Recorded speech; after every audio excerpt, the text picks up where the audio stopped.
쌍특검법에 대한 대통령의 제2요구권 행사가 있을 경우 민주당이 권한쟁의 심판 청구를 고려하겠다고 합니다.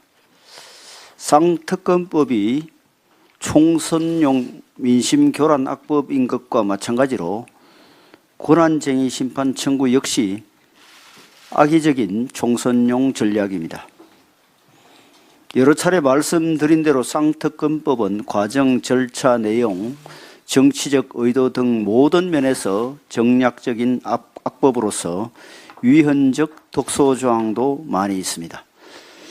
먼저 혐의 사실과 수사 대상을 명확히 특정하지 않고 수사 범위를 모호하고 광범위하게 설정하고 있어서 법률의 명확성 원칙을 위배하고 있습니다. 또한 사실상 민주당이 특별검사를 임명할 수 있게 했고 피의사실 공포죄의 예외를 허용해 매일 수사사항을 언론에 브리핑할 수 있게 함으로써 민주당이 총선 내내 가짜뉴스를 선거에 활용할 수 있도록 한 것입니다. 선거의 공정성과 국민의 선택권이 침해될 수밖에 없습니다. 이처럼 정치적 의도가 분명하고 위헌적 요소가 많은 악법에 대해 대통령이 제2요구권을 행사하는 것은 당연한 일일 것입니다. 그런데도 민주당이 권한쟁의 심판 청구를 하려는 것은 대통령의 헌법상 권한을 부정하는 것이고 따라서 헌법을 무시하는 행위입니다. 대통령의 제2요구권은 행정부와 입법부 사이의 견제와 균형을 위한 장치로서 국회 다수당의 입법권 행사에 문제가 있을 경우 행정부가 이를 바로잡을 수 있는 유일한 헌법적 수단입니다. 국회가 대통령의 제2요구권 행사에 이의가 있다면 헌법 제53조 사항에 따라 재의결하면 되는 것이며 이것이 헌법이 정한 방법입니다.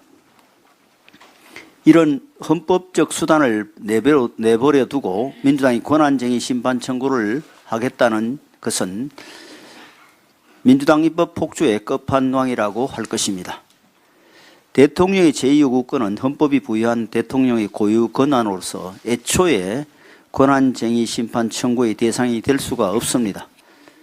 민주당이 끝내 권한쟁의 심판 청구를 한다 해도 헌법재판소에 가면 바로 각하될 것이 분명합니다. 민주당도 이를 잘 알고 있을 것입니다. 그런데도 계속 주장을 하는 것은 한마디로 쌍특검법이 국회로 환부될 경우 재표결을 최대한 미루려는 악의적인 꼼수의 일환입니다. 권한쟁의 심판 청구를 빌미로 재표결을 미루다가 본격적인 공천 시기에 재표결 날짜를 잡으면 여권의 이탈표를 기대할 수 있다는 검은 속셈인 것입니다. 또한 쌍특검법을 계속 총선의 중심 이슈로 삼아 총선이 임박할 때까지 최대한 활용하겠다는 노골적인 선거 공작이기도 합니다. 민주당이 이처럼 정략적 의도로 재표결을 미루는 것 자체가 쌍특검법이 총선용 전략의 산물임을 스스로 실토하는 것입니다. 민주당이 당당하다면 신속한 재표결을 통해 최종 결론을 내림으로써 소모적 정쟁의 종지부를 찍고 국민의 피로감을 덜어드리는 것이 국민에 대한 예의일 것입니다. 헌법이 부여한 대통령의 제2요구권 행사에 대해 국회 다수당이 권한쟁의 심판 청구를 하겠다는 것은 우리 헌정사상 유례가 없는 일로 어떤 법률적 근거도 없습니다.